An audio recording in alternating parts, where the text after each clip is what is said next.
Taupo International Motorsport Park getting ready for the second part of historic Grand Prix Sunday. It's a beautiful day. Air temperature sitting around 20 degrees, and we're getting ready for the reverse grid race, top 8 reverse grid race, and race 2 of the Castrol Toyota Formula Regional Oceania Championship. Reverse grid, who's on pole? Josh Pearson, the Indy Next driver, and beside him, Enzo Ye. The weather, a strong southerly blowing across the track at the moment, but look at that, no humidity whatsoever. What sort of tyres are they going to be using? Why don't we find out and get ready to go racing once again with Andrew Waite and Jonathan Green.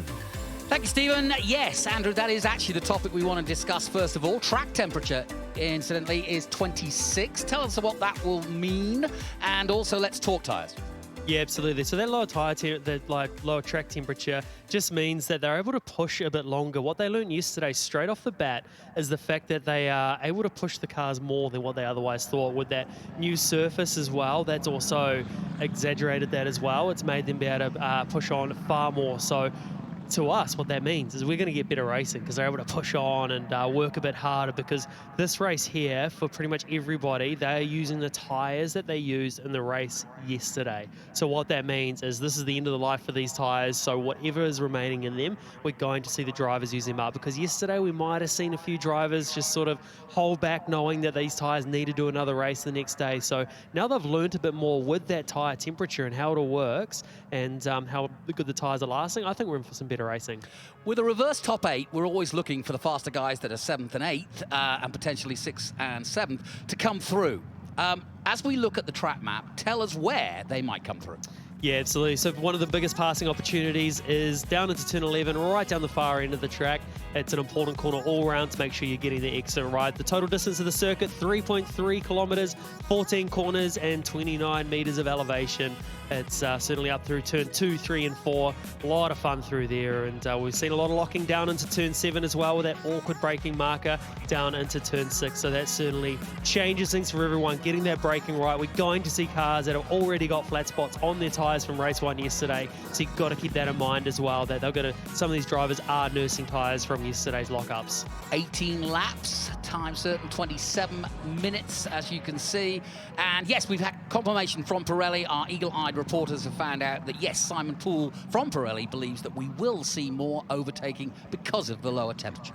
Yeah, it's good to hear. It's certainly going to be an interesting one, and someone who may be throwing up the strategy here of using your good tyres in the last race from the qualifying this morning, because they used brand new tyres in qualifying this morning. The only person I reckon, well, maybe there might be two, but definitely one who I've heard of up and down the lane trying to get a bit of an idea is Enzo Ye might be running the tyres from this morning's qualifying. I think we can confirm that. Yeah, we can confirm that Enzo Ye is on brand new tyres, which should give him an opportunity at least to challenge Josh Pearson, who is on the older tyres. And we spoke to him this morning, and he said it depends on qualifying. He got top 4, and as we take a look at the grid, it is Pearson on those used tyres, but in pole position. Enzo Ye, we believe, is on the new tyres, and that's the man from Chinese Taipei, and look out for him. Michael Shin's got his best starting position for a while, and Sagazeta of Peru had a good run last time out. He's on row 2. Row 3 sees Nikita Johnson and Arvid Lindblad. Lindblad having a pole position for the feature race. Will Brown starts 7th, and Zach Schooler, winner already, in 8th. So we'll see if those two from the first race can come through. Huysen Roda is the man. 5 overtakes in race 1. Can he do more from P9? Sebastian Manson, the local man, in 10th. Families here, as well, I'm sure Alex Crosby's family as well, P11. And Nicolas Monteiro of Brazil starts 12th. Stati of Australia, 13th. Jet Bowling of the US starts 14th. Sean Rashid in 15th for the USA. Barrett Wolf, also of the USA. And James Lawley rounds out our 17-man field from Canada. This race start is going to be very, very important for Enzo Ye on those fresh tyres, making sure that he gets a good start. But again, those fresher tyres may just mean he gets a better jump as he's got more traction out of them as well. So it's going to be an important race for him to get that launch and try take a race win. And back to your point as well about what you were saying earlier with deciding whether or not after qualifying for Pearson whether he runs those good tyres, because those qualifying tyres that he used this morning now are going to be nice and fresh for him to be starting that little bit further up for this afternoon's race. So that's why he's opted to stay on these tyres. Interesting side note, the man in pole position, Josh Pearson, will be doing Indy Next again this year. He's brought his own engineer. Alex Vetti is his name, and he'll be working with him in 25. So what a great 5 weeks to really gel with your engineer. Yeah, no better way to do it, is there? Be with your engineer, chatting to him on the radio all the time, and just getting that communication and trusting your engineer of what they're saying. So he's getting him to move up just that little bit more, even trusting your engineer. You can't see that line in front of you, so you're fully trusting your engineer. When he's saying move up, you do it, and gaining that trust, gaining all of that just makes things so much easier once you finish this championship and carry on for the rest of the year. And if Perez can get it wrong, so too can these youngsters. Yeah, easily done, because you just cannot see that line in front of you at all as we get ready for the starters' lights. Here we go then. Race 2, reverse top 8, and watch the right-hand side. That's where Josh Pearson, the Ed Carpenter development driver for Indy Next, will start. What can Enzo Ye do on those new tyres? Away they go! Out go the lights, and away we go. Strong breeze, and already Michael Shin almost bangs into the top of Pierce. Josh Pearson, who almost stopped there, but Zagazeta got a great start and leads this race after the first turn. Yeah, it's pretty awkward at the start there because of that bad start by Pearson. What it meant is the car behind him there just got a little bit sideways on the throttle, but look at Lindblad already up into 4th position. I'll tell you what, that was a terrible start from Josh. He's not going to be happy, and not a good start from Jet Bowling either, or Alex Crosby. 2 cars both going off, but still under power, I believe. Yeah, to me, that must mean there was some sort of contact. You could see the way Alex was moving the steering to see if anything was broken. Did look like the front wing was also broken on the other car, but out in front. Zagazeta then leads this race from the 77 of Ye of Chinese Taipei. Pearson slots into 3rd and settles down and probably catches his breath. Lindblad, as you said, got a good start as they go into turn 11 for the first time. We had a quick chat with Matthias Zagazeta of Peru earlier today, and bags of confidence. Good friends, actually, with last year's champion Roman Belinsky, who won this race, and also, of course, the previous champion Charlie Wirtz from 2 years ago. So those that went off, Crosby a long way back now as Zagazeta about to finish lap 1, and he does so with a 128.2. It's nice and close. Lindblad got a good start. Watch out for Nikita Johnson. He's due a good result. Michael Shin, after that moment where he almost bashed into Pearson, has dropped down to 6th place. He'll try to recover from there. Things just start settling down a bit here. Zagazeta, he's doing pretty well out front there. He's got to remember that Enzo Ye behind him, he's on those fresher tyres, but he's going to be building those tyres in. Still a long race. You don't want to go out the gate and just thrash those tyres that are a little bit fresh. You just want to build them up nicely. That's what everyone else is doing, finding their rhythm, getting into where they need to be. As you see Manson as well, he's made a great start. He's up to 7th place as well. It's interesting how Will Brown has stayed where he is. Sebastian Manson up in 7th. That's the best he's run so far this season. Remember, he did partial season last year. Wasn't old enough at first. Now he is, and he's doing the full season. So best of luck to Sebastian Manson, because obviously the Kiwis watching very closely. Liam Lawson was in the house earlier this weekend and signing autographs and hanging out with some old mates, and it was great to see him. But what an inspiration to these youngsters to see a man who's on his way and has already made it to Formula 1. See that move from Scholar there, tried to go the inside of Will Brown down at turn 11. That's a good move to be able to do in there if you can get it right, because the double apex sort of corner, some defending, trying to stop. So that's he's just got past. So what happened there was Scholar, he tried to put a move down on the inside at turn 11, and because it didn't work, he had to overslow the car and it ruined his exit. So that's how come he ended up getting past in the next straight, because he just got no exit speed. So from attacking a car to losing a position, so it didn't work out well for him. Boysen rode a passing for fun. He made 5 passes in race 1. Here's the start again, Andrew. What do you see? Yeah, so straight off the start, it was a really good start on the outside, but through the middle, look at on the left-hand side, you can see the cars left, right, and centre. So just that start from Pearson there really affected him and pushed cars either side of him. But yeah, just got a little bit wide on the outside. It's so easy to force yourself in there. As you watch a few other cars, a little bit wide. Well, Lindblad, that's what happened. Okay, so Crosby spun Bowling had nowhere to go and didn't want to skittle him. Yeah, you can see Bowling, he's got a bit of damage to the left front, so that'll be his race over. Yeah, no question about it. And I'll tell you what, Lindblad has discovered the secrets of Taupo and the camber because he's using the slingshot outside turn. Let's go down to Greg Rust. The other half of that story, Jonathan, I've just been to Giles Motorsport and spoke to the crew that look after Alex Crosby, the youngster who's come through Formula Ford, the first Kiwi who was confirmed for the 2024 series. And there's no damage to that car, but he's lost a lot of time. Unfortunately, they feel the feedback so far, no damage, he's pressing on. Yeah, you can see how far he's just coming through 11 as they come through the final complex. As we look down on Manson, behind him, Brown and Heusenreuter doing a really good job. Up to 9th again, and he's behind Will Brown, the Supercars champion, who won at Taupo, of course, this time last year.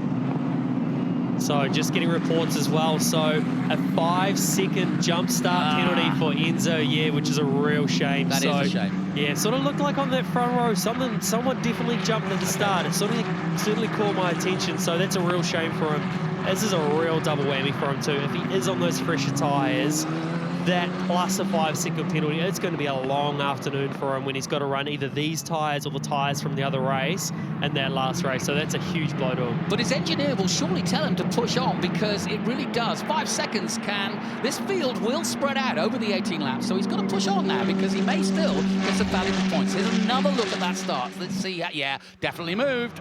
Yeah, so even though it is so slight, what the rule is you've got to be stationary. The number 77 we're talking about in the white. On the left-hand side there, yeah. So you've got to be stationary as the lights go out, and you've also got to be in your box. So if you accidentally creep or roll before the lights go out and manage to come to a stop, that is fine. But if you're creeping and then the lights go out, that's when the penalties are applied. So great work by Chris Pither and the team there to spot that nice and early and apply the penalty. It's always nice to be able to apply these penalties mid-race, so then everyone's got an idea of what they need to do to press on. Not only is that a really frustrating rule in motor racing for the drivers, it's a good rule though, because you need it, but it also reminds me, and we had this happen to Rashid earlier this weekend, how different the cars are in different championships, and when you roll up, whether you go to neutral or first.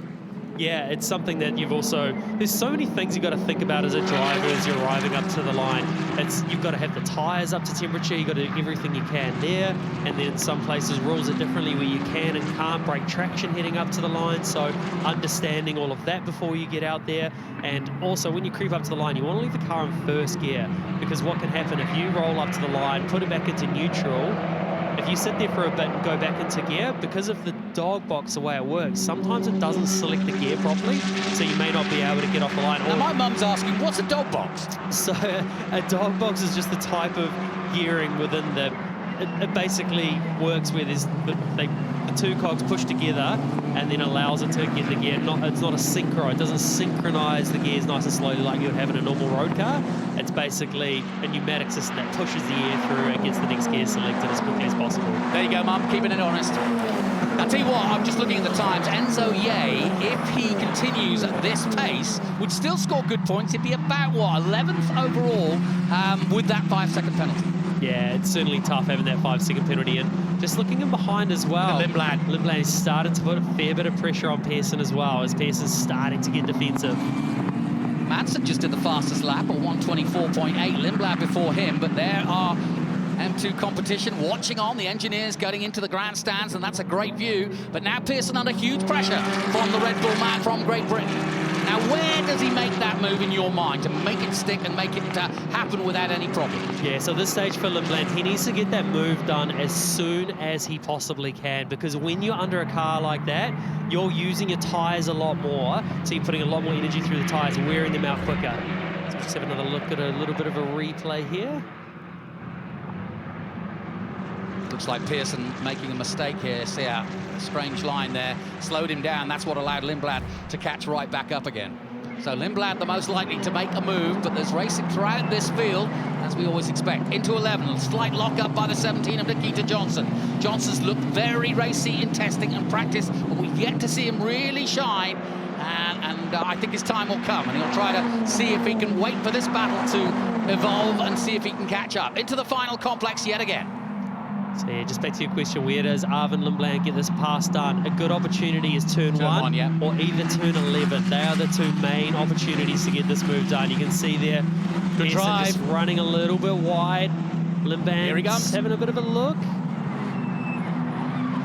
And this is what you want as a driver behind. You want that driver to cover their line. You want them off the race line as much as possible because they've got to work so much harder. You know they're in the mirror. You know that they're using up more tyre to be on that line to rotate the car harder. So you just got to keep putting yourself in the mirror, keep them off the race line as much as possible. And even if you need to follow them for a few laps and find out where they're weak, and then you've just got to commit to the move once, get it done, because if you half commit, then they know, right, that car is stronger in that position, in that corner, and then if they cover it after that, then you just can't make the move work after. The flip side of that is that the more he hounds him like this, the slower both of them are, and that means Nikita Johnson, Shin, and Manson are going to catch up. So he wants to get it done as quickly as he can. Yeah, he needs to get it done. This is where I mean, this is exactly what I was talking about. He's having a look up the inside. Can he get the drive? It's going to be a drag race down the back straight here at Taupo. Lindblad, Arvid Lindblad on the American. The Brit versus the American. He goes to the outside there. He's going to get hung out to dry on the inside by Pearson. If he holds that line, Pearson doing it very well indeed. And that's how you cover beautifully. Yeah, just close the door effectively. Stay in the middle of the track and give him no alternative but to follow you through. Yeah, that's what I'm talking about. He just didn't quite commit enough to that move there. So what that means is now that Pearson knows that that move is possible. He knows that he's got to cover that line next time. So from here on out, it's going to be a little bit harder for Lindblad to cover, to be able to make the move in that position. As he gets sideways through turn 2, he's working that car hard. He's using up those tyres, doing everything he can to try and get past. Yeah, just interestingly enough, Enzo Ye on those new tyres. A 124.8 just went fast. As you can see the gap now between the two leaders, and Enzo would love nothing more than to win this race, even with that 5-second penalty. He won't win the race as a points scorer, but he'd love to cross the line first.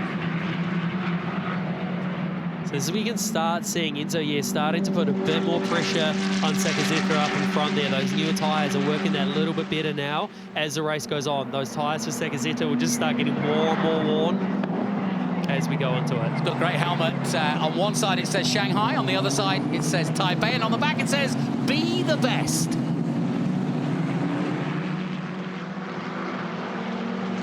Well, he's as close as he's been. The gap was 0.6. It'll be interesting as they cross the line to see whether they've improved, because to be honest, even though that was the fastest lap by Ye, Zagazeta was actually on an equal time. They were both on a very, very similar lap time there. Let's see how different it is as they cross the line this time round.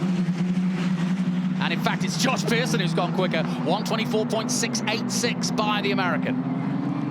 So it's a complete change now. You saw Pearson under all sorts of pressure a couple laps ago by Lindblad, and then now he's away. He's just made that little bit of a gap, and now Lindblad's probably used up quite a bit of tyre attacking Pearson up in front. Jet Bowling's done well to recover. Remember, he was involved in that incident with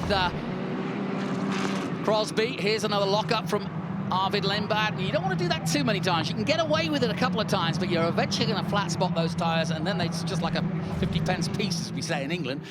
You know, you're literally going on an unround tyre. Yeah, absolutely. And so that's obviously what's helped to open up that gap as well between the two of them.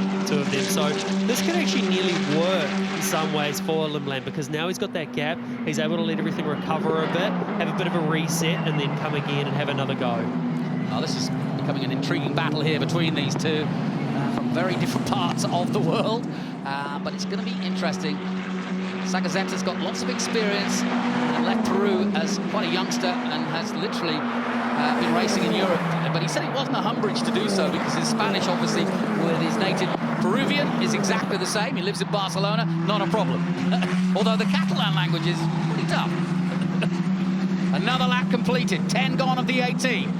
Enzo Ye still putting the pressure on.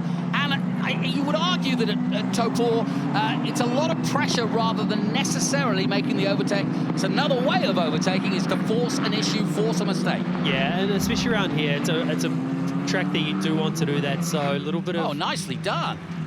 Beautiful move. And Patrick Huizenroda is going to get a prize for most overtakes if he keeps this up. Another good overtake again. Yeah, he's done well with that one, as you can see behind as well. Big lock up from Zach Scholar, which you really don't want to be doing. Hurts those tyres massively. Not as many points up for grabs in race 2, but every point counts. There's one thing I know from doing this championship for 14 years now: consistency, consistency, consistency. Everybody's going to have a problem, whether it be mechanical, whether it be a coming together. At some point in the 5 weeks, you've just got to make sure that you stay as clean as possible. Those are the guys that win the championships. Yeah, it's important to be there every single race as much as you can, because you have a DNF, that is no points. But if you can still manage, it normally comes down to those guys in this championship who end up having a good bad race, you know, in a situation where they have had a bad race or things aren't going their way, but still making the most of that, because those kind of points are the ones that'll keep you in the battle towards the end of the championship. Because as the 5 weeks go along, everyone's going to have a situation where something doesn't go their way, but it's how they recover from that, how they bounce back from that situation and make the most of what's gone wrong, whether or not it's you know, the car just not handling right or something's just not as it should be, to be able to just redeem themselves and make sure that they're there as much as possible. You know, we call this our sprint race, this reverse top 8 race too, because it really is just that. And when I think about sprint racing and Formula One, Max Verstappen, of course, made a name for himself of being the king of sprint day, and so many would say that he won and lost certainly one of his championships, or won the championship, because of his sprint form.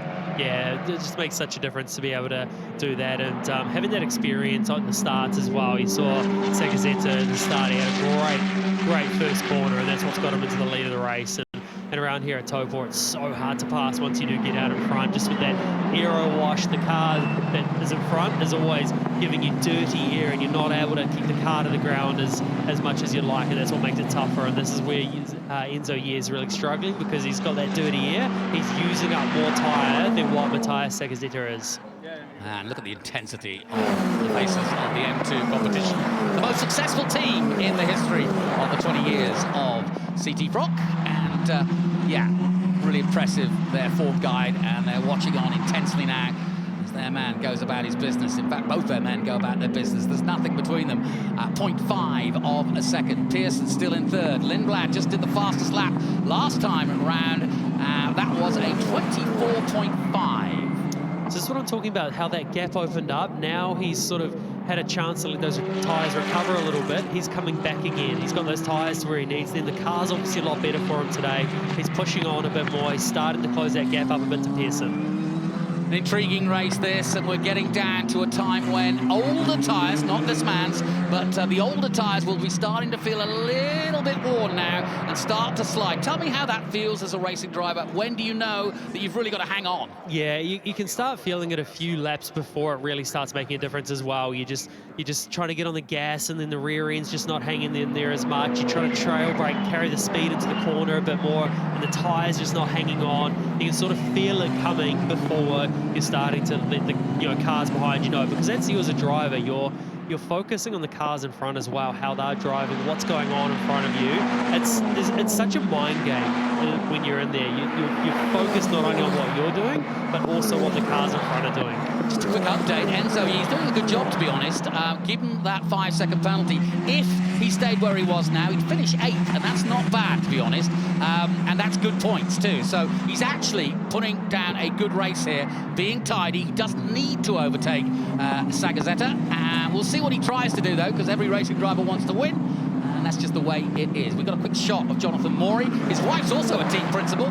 It's a pretty hefty load that these guys carry around the world in different teams. Yeah, it certainly is, and that only helps gain experience for everybody. As we have another look at a replay here, another big lock up there. Jet bowling. And that comes down to that corner there is such an easy corner to lock up, because you're braking nice and hard initially while you're straight, but then you've got to carry brake all the way down through the left-handed to the right-handed. So you turn in the car, and that inside wheel starts getting light, and that's what makes it so easy to lock up. So easy thing that's done. Michael Shin just did the quickest lap at 1:24.4, so they keep knocking the laps down. Shin still 6th at the moment. Meanwhile, Enzo Ye looking for a place to overtake this man, Matthias Sagazeta. He would make history if he could hold on here, because there's never been a Peruvian in the championship, and certainly not a winner, so it would be the first for CT Frock. Remember Chloe Chambers in this very race a couple of years ago, becoming the first woman to win in FR. And she, of course, has gone on to F1 Academy, the young American. And, yeah, she made a name for herself in this race too at Taupo.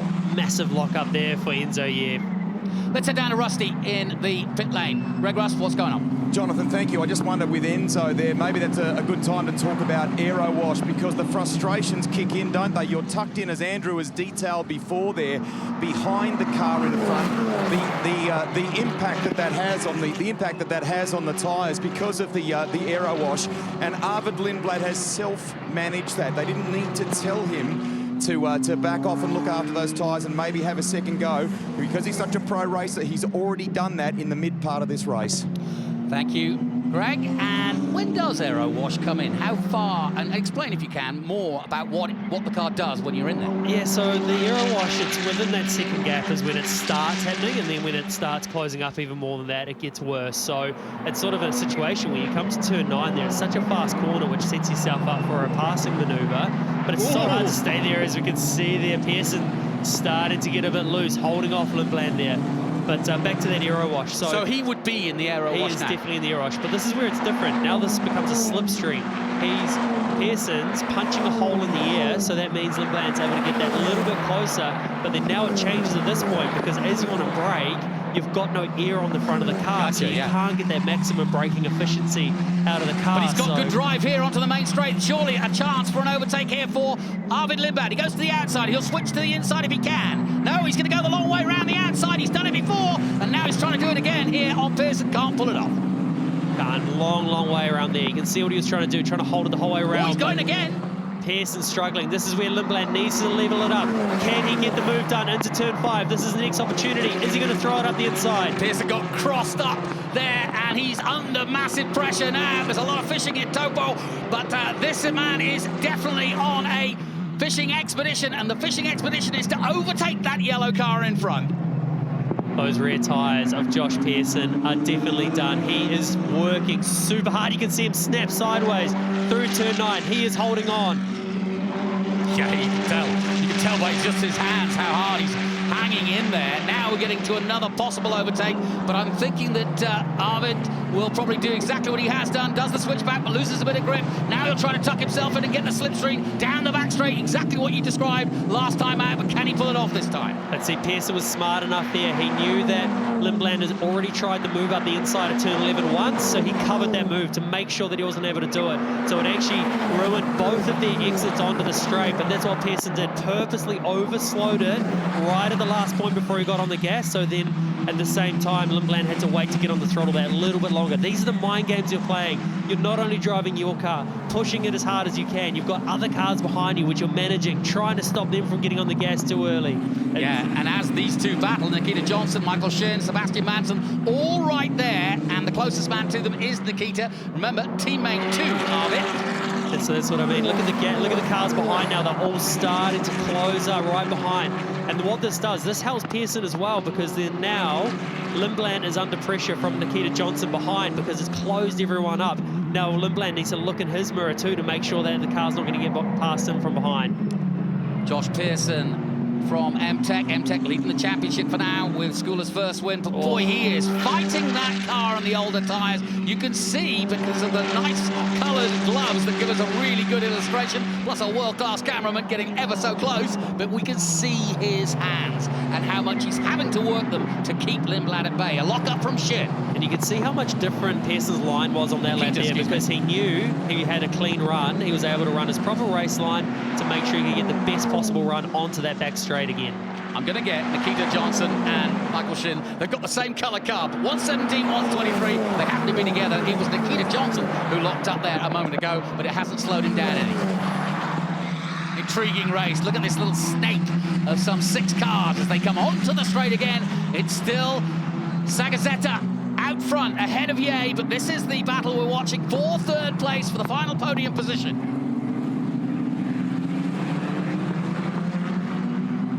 This is where Lindblad needs to get himself sorted, be nice and fast here. So that aero wash is hard work through this part of the track. It's hard to stay nice and close, but he'll be focusing on his run for turn 9 to have another go at turn 11. That's where the opportunity is for him. Wow, what an intriguing race too. Remember, a feature race still to come. And Arvid Lindblad, the man you're looking at right now, will be starting on the front row for that one, and really put a good job in qualifying this morning. If you missed it, and so the feature race, which will be slightly longer, and he should have new tyres for that, will give him a great opportunity to take his first win in the series. Oh, that's a lock-up from Josh Pearson up ahead. So Pearson's struggling. You can see the smoke off the tyre. Wasn't quite in shot, but he's locked up. So he is under all sorts of pressure. He's not only locking, he's got those rear tyres overheating a little bit as well. Okay then. A little bit of dust flying up in the background there. I don't think it's anybody we know, but certainly not anybody in contention anyway. Crosby still in 15th at the moment. Bowling, as we saw, recovered to 12th. But now it's the final lap. And Dias Sagazeta has done a great job of holding off Enzo Ye in second place, but we're all tenterhooks on what will happen for third place for Josh Pearson. Got an interesting sponsor, Tiger Ply, from the States, but actually they've also got a local outlet here. They sell plywood.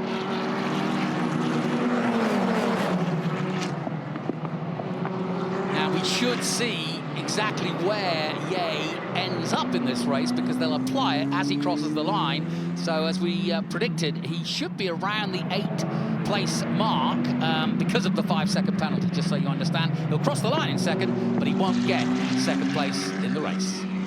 So actually, Josh Pearson is fighting for second place and Lindblad for third. Last time out of 11. This has been a good performance by the Peruvian. Yeah, he's done a great job just sitting out in front there, managing the race.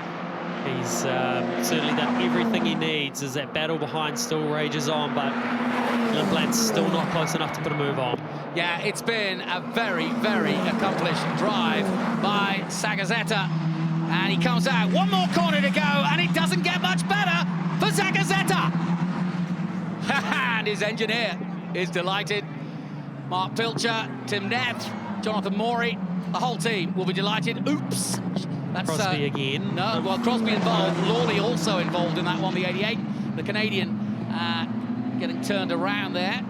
But it will be, yes, and it has been confirmed. Josh Pearson does get second. Arvid Lindblad on the podium again. And Enzo Ye, how about that? Gets 4th place despite the 5-second penalty. A great result. Yeah, it's a good recovery from, unfortunately, getting that jump start penalty. It was only minor, but the rules are the rules. You've got to draw a line in the sand, so that's put him down in 4th place. But great drive by Matthias. Not a good run from Will Brown, those tyres. I think he pushed a little too hard. He admitted that in the press conference, and so those tyres have let him down a little bit. He finishes 9th. Huitzenroda, again, excellent. His best finish so far in 8th position. But a clean race by this young man, and Matthias definitely smoking him, as they say, with a race win, and that puts him into contention straight away.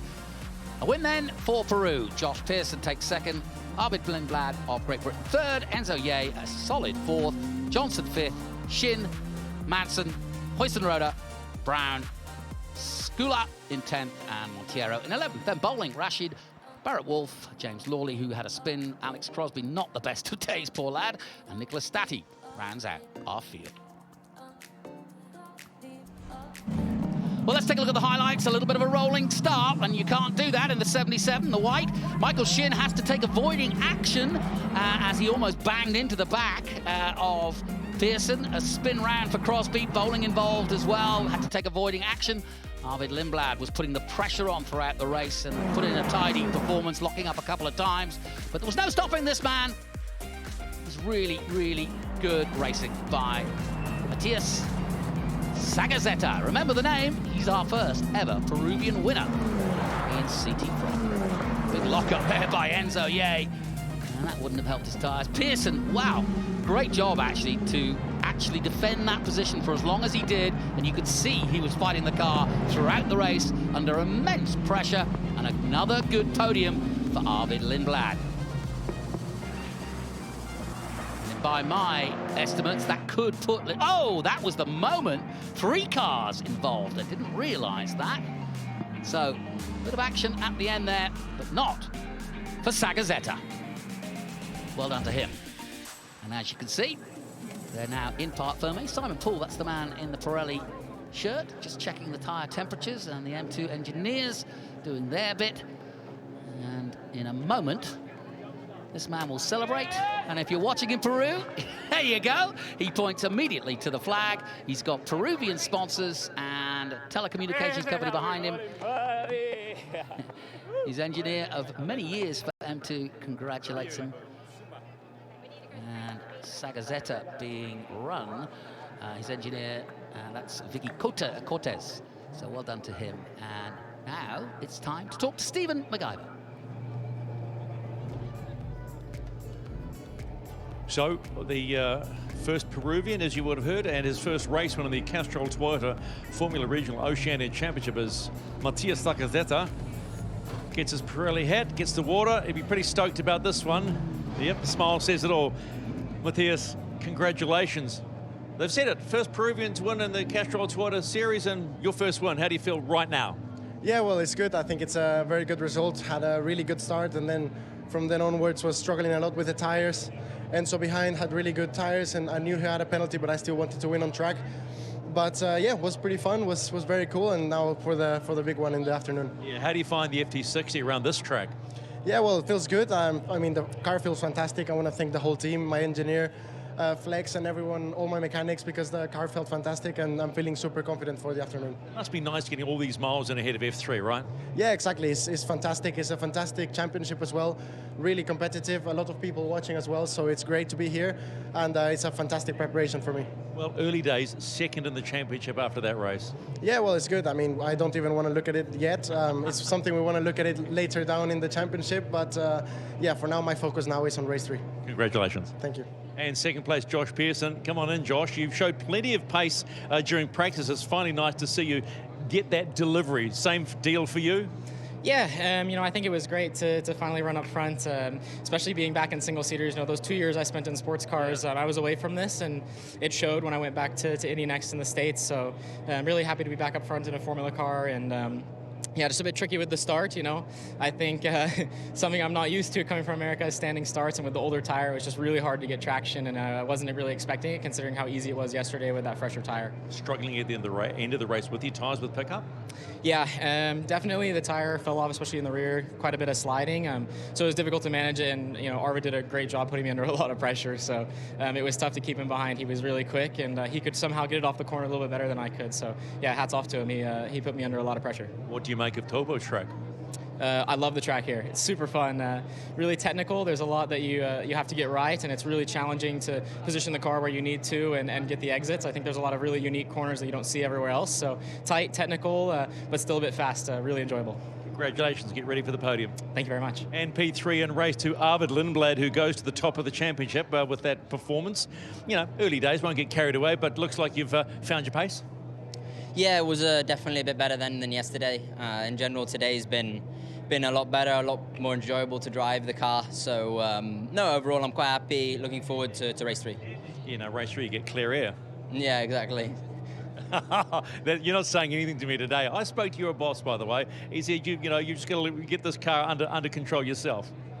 You know, because, you know, we keep talking about changes you wanted to see made. He says maybe the driver needs to change as well.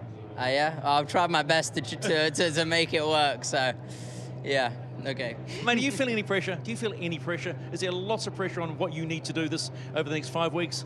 No, not really. I don't really feel the pressure. I'm here to have fun. I'm enjoying New Zealand, so I'm having a good time. We'll take that one, mate. Thank you. There you go. Arvid Lindblad. Let's get on with the podium, shall we? The Castrol Toyota Formula Regional Oceania Championship for the podium. Race 2, round 1, here at the Taupo International Motorsport Park. And trophies will be presented by Liam Lawson. And in third place from Great Britain, Arvid Lindblad.